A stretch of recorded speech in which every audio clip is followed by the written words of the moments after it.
I haven't seen any of Nicholas McCarthy's previous work, but I like Taylor Schilling, so I figured this might be worth a look. And it was the first new horror movie in a while that actually looked interesting. And from the very first few seconds, it sets up a pretty creepy tone. I liked that. But the beginning is sort of split into two different portions, and it cuts between them. And I wasn't really sure how they were supposed to be connected, so that felt a little bit weird, but I did like the horror portion of it. Now the other part though, with these new parents and the birth of a kid, well, they basically fast forward through the kid's childhood, up until the age of 8. And that part felt kinda hokey, mostly because of the score. It was just super cheesy and generic, and made the whole thing feel sappy. Thankfully that's really just a problem in the very beginning. And then we get to the main story itself, and it's about this kid who's now 8. And let's just say he's gifted. He's way smarter than your average kid, and he's just developing faster. But this being a horror movie, things of course aren't that simple. And soon some strange things start to happen with this little smarty pants. And I will say that the horror aspects in this movie are well done, and I thought it was very effective in that sense. The director definitely knows how to shoot horror, that much is very clear. And there's some cool edits here and there too, but other than that, visually, nothing really stood out. But I do think the actor who played the kid did a pretty good job, as did Taylor Schilling. But I wouldn't call her the most versatile actor on the planet. Her performance here really isn't that different from what I've seen in Orange is the New Black. And the guy who played the dad honestly didn't impress me much. So the acting in this is just kinda so-so. Not the best, but it works. And I was actually having fun with this movie for a while there. But then they decided to do something I just couldn't get on board with. And it's a pretty minor detail actually, but it just shows how important details can sometimes be. Because I didn't really have a problem with the explanation for what was going on. It's something supernatural and kinda silly to be honest, but it's a horror movie, that's pretty much to be expected.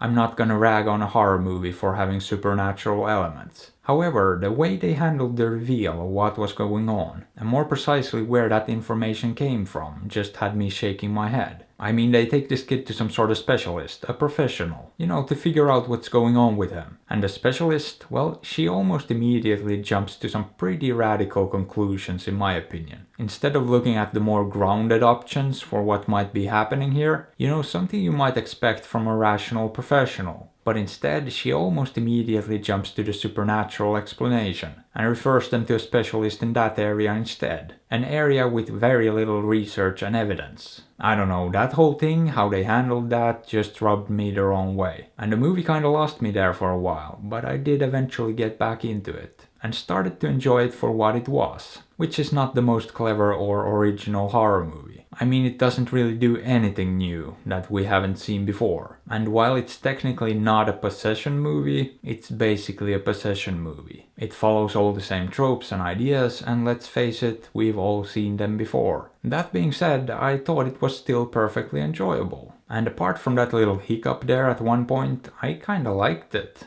I definitely didn't love it, and I could pick it apart if I wanted to, but this is one of those movies that's just way better if you don't nitpick. And with horror in general, you gotta be a little bit more lenient, I feel like. Especially with the supernatural stuff, because it's never gonna make 100% sense. So you can't really hold it up to an unreasonable standard. However, I would be lying if I said I hadn't seen this kind of thing done better. But it was entertaining, I enjoyed it, and when it comes to the ending, well, I'm a bit conflicted to be honest, because it's kinda dumb. There were just so many things in such a short span of time that didn't really add up, that I honestly wanted to hate it. And on an intellectual level, I find it deeply flawed. But here's the thing, I still kinda liked it.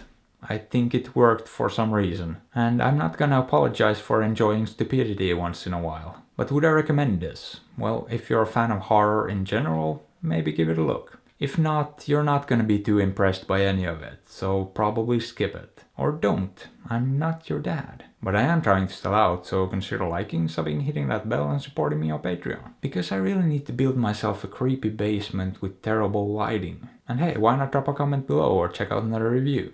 I'd appreciate it. Thanks.